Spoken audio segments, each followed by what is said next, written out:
Hello and welcome to another Tabletop Games Blog Saturday review. We were going to fight it out head to head, or rather, golem to golem. Using our magic control grids, we would steer them around the arena and inflict damage on each other until one was mortally wounded. It was going to be a quick fight, but the battle would take longer. We would fight over many rounds to decide the victor in this Earthenwar by Lazy Poet Games. I'm sorry to start this review with a cliché, but for once, it is apt to compare a game with chess. I know, many have tried to make the next version of this ancient game and promised to make it even better, but many of them have failed miserably. Now, to be fair, Lazy Poet Games have not promised to deliver a chess killer. They call Earthenwar, and I quote, a two-player combat game set during World War I.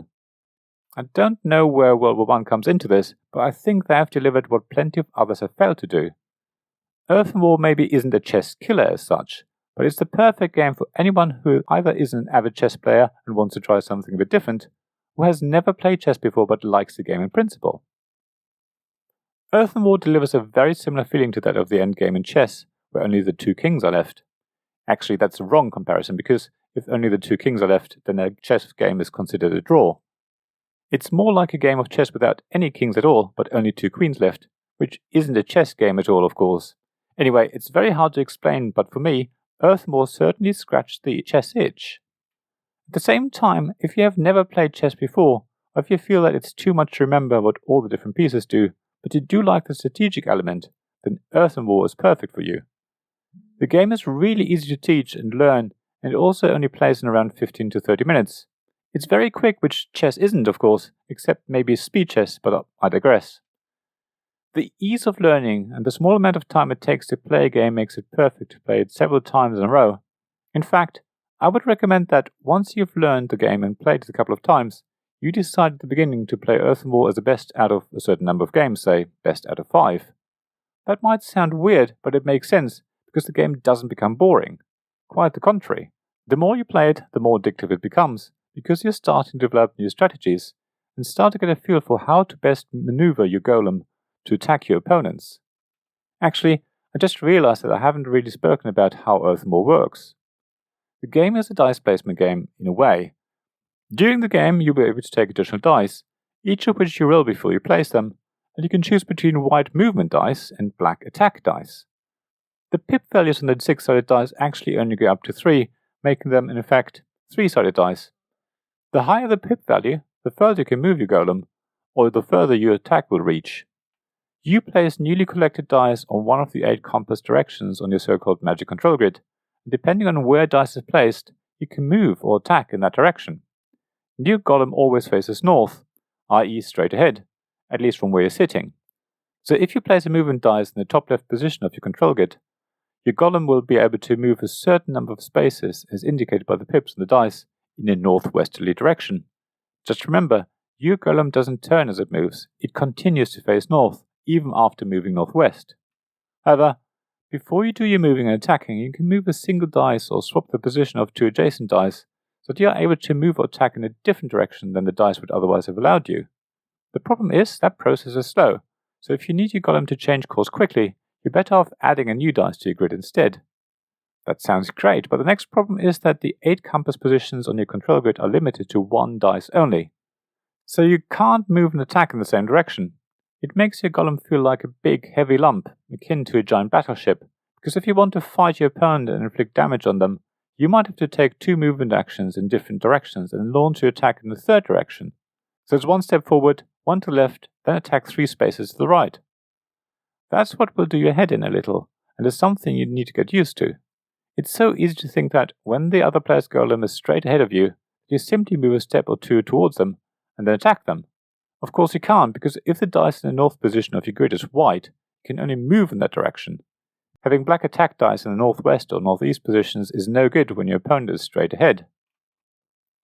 It won't take long though, and you will quickly see what you need to do to get your golem in the perfect spot for an attack, and still have dice left to retreat to the safe place. And that's where it gets tricky. You don't want to end your turn in a spot where your opponent will be able to attack themselves. So you have to see what they can do and try and get away from somewhere safe. Sometimes it's best to stay close to the other golem, sometimes it's best to have enough movement available to get as far away as possible.